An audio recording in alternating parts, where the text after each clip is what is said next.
Welcome back. I hope you're excited about the primary sources that are available to you now. You also need to think about how to manage them, and that's what I'm looking at in this section of the lecture. As you become more and more familiar with Trove, more and more opportunities and powers unroll ahead of you. And I wonder whether any of you have gone so far as registering with Trove. You can see on this slide, I've got an arrow pointing to the point where it says login. And I'll go through that in a moment and show you my login so that I can show you one of these amazing, powerful tools that works with Trove. I'm going to pause for a moment here though and urge you to register with Trove. I'll show you what you can do with what's called an API key and explain that in a moment. But before I do that, I want to urge you to register not just with the National Library of Australia, but to register with the State Library of Queensland. Registering and being able to log into the State Library of Queensland site gives you a lot more flexibility and a lot more capabilities than just turning up at the website without identification. It's worth doing. I recommend you look into it, and I recommend, because I'm trusting of these ordered library sites, I'm recommending that you set up a sign-in and that you exercise these extra powers that they give you. And I'm not stopping there. I'm saying register at national level. I'm saying register at state level. And I also suggest you look into what your local libraries can do for you. That's not quite so useful for the subject, but it might be useful for your personal entertainment.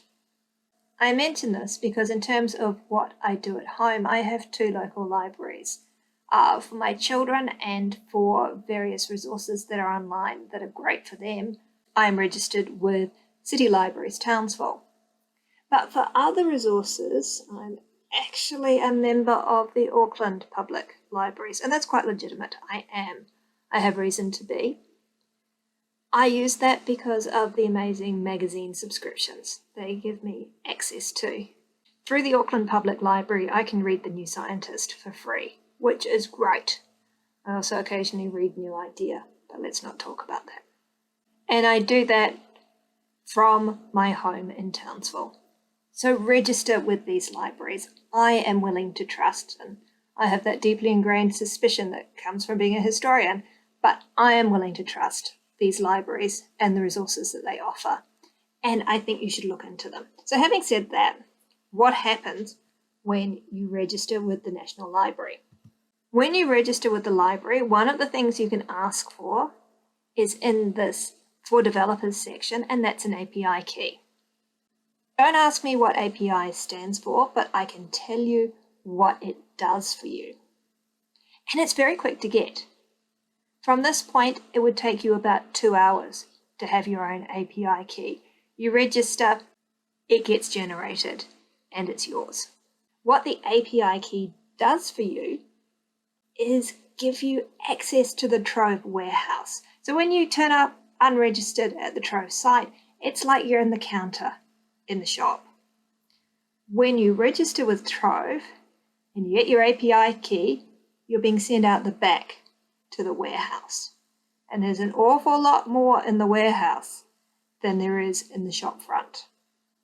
And one of the key advantages for me of having an API key is that you can use Trove Harvester. Trove Harvester is not directly available from the Trove site. It was built by Tim Sherratt, who is a digital humanities whiz, and he has a variety of other tools that can be used with Trove available on the GLAM workbench. But this is one that I have used and I think is amazing. It's useful for searching in the newspaper zone in Trove when you want to bring up a lot of material. If you want to find one precise thing, you don't need Trove Harvester. If you want to find bulk material about something that you're interested in, Trove Harvester is fantastic. And it can be used to build other sites. I've noticed this here. There's documentation around Trove Harvester. I'm going to show you the most obvious thing and the thing that I do with it. There are other uses as well. And to find and use it, you just need to put Trove Harvester into Google and pay attention to the date. Trove has been updated and the harvester had to be updated in order to function with it. So pay attention to the date on the version of Trove Harvester that you choose to download. I will note that I'm not about to give a live demonstration. I'm going to take you through some slides of what I have done with Trove Harvester, and I'm not going to require you to try and use this during the workshop this week. Trove Harvester is amazing, but when I use it, I tend to need a fair supply of tea. So here is the screen from the GLAM workbench. You can see that up the top left there. And you can see that there is a Trove Harvester web app. Now here is the Trove search that I want to conduct. And with Trove Harvester, generally you set up the search that you want to do in Trove, and then you transfer the URL across, which is pretty easy. Now you may ask why I'm searching the words Zane Grey and why I'm searching them in 1935 and 1936. Zane Grey was a famous writer of westerns. In the time that he was writing, he was extremely famous, and this will come into play in a moment. I'm interested in this period because he visits Australia, and he visits Australia to promote big game fishing. He is supported by the government. The government prompts his visit because it's seen as an opportunity to set up a big game fishing industry in Australia. Zane Grey had actually been instrumental in doing exactly this in New Zealand, slightly earlier, with the support of the Government Tourism Board there. In New Zealand as well, he's important in promoting trout fishing. Anyway, Zane Grey, famous writer of westerns, visits Australia to do something that I'm interested in, which is promote big game fishing on the east coast of Australia. And while he was here, he happened to produce 2 books and a movie. And he was successful in setting up a big game fishing industry on the New South Wales south coast.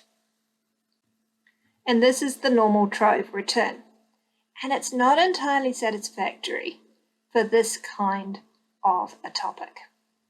Using normal Trove, I can't get at all those 10,897 results that are out there.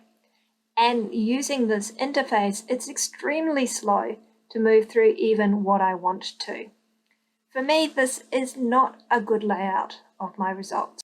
I can't easily place them in categories. Clicking through the various screens is time consuming.